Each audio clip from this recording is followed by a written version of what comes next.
Hi everyone, welcome to my YouTube channel. I hope you all are doing well and staying safe. तो जो हमारा chapter था वो था फोर्स एंड प्रेशर. उसमें हमने पढ़ा फोर्स क्या होता है, उसके की इफेक्ट्स क्या होते हैं, force can change the state of motion.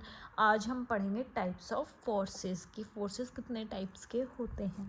Force can change the shape of an object. Force जो है वो किसी भी ऑब्जेक्ट की शेप भी चेंज कर सकता है. कैसे? बाय कंप्रेसिंग, स्ट्रेचिंग और बेंडिंग इट. कंप्रेस करके, उसको स्ट्रेच करके या फिर बेंड करके उसकी शेप में चेंज कर सकता है. अगर हम फोर्स की बात करें तो एग्जाम्पल्स: स्ट्रेचिंग अ rubber band, moulding clay, squeezing अ स्पंज एक्सेट्रा. रबर बैंड को स्ट्रेच किया, उसकी शेप चेंज हुई.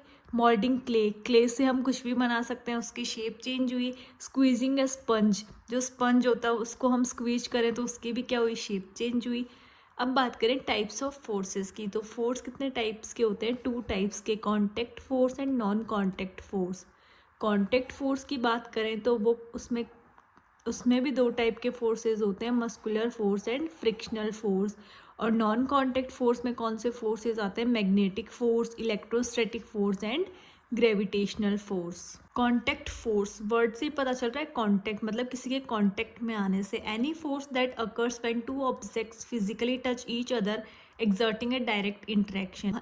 वो फोर्स जहाँ पर जब 2 फिजिकली ऑब्जेक्ट्स को टच करने पे उनमें इंट्रैक्शन होता है, वही क्या होता है? कॉन्टैक्ट फोर्स होता है. Muscular force, a force resulting from the action of muscles in human और animal bodies such as muscles in arms और legs. Muscular force, muscular word से ही पता चल रहा है मसल्स की वजह से. वो फोर्स जो मसल्स के एक्शन की वजह से होता है, मसल्स से जो फोर्स लगता है, ह्यूमन बॉडी में भी बात कर सकते हैं, एनिमल बॉडी में भी बात कर सकते हैं. जैसे कि एग्जांपल की बात करें तो आर्म्स के मसल्स या फिर लेग्स के मसल्स, वो क्या होता है? Muscular force.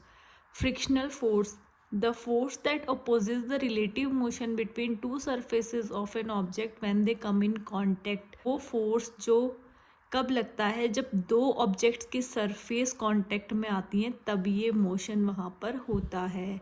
This force always acts in a direction opposite to the direction of applied force. ये फोर्स जो है कहाँ पर होता है? हमेशा जो फोर्स अप्लाई किया है उसके ऑपोजिट डायरेक्शन में फ्रिक्शनल फोर्स जो है वो होता है. Example: force of friction between the surface of the ball and the ground that brings the moving ball to the rest. Example की बात करें फ्रिक्शनल फोर्स की, तो वो फोर्स ऑफ फ्रिक्शन किसके बीच में? बॉल की सरफेस और ग्राउंड के बीच का जो फोर्स है, जहाँ पर क्या करता है, वो बॉल को रेस्ट पोजीशन पे ले आता है. वही किसका एग्जाम्पल है? फ्रिक्शनल फोर्स का.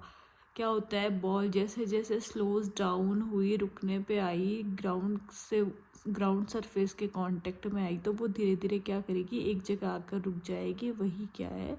फ्रिक्शनल फोर्स का एग्जाम्पल.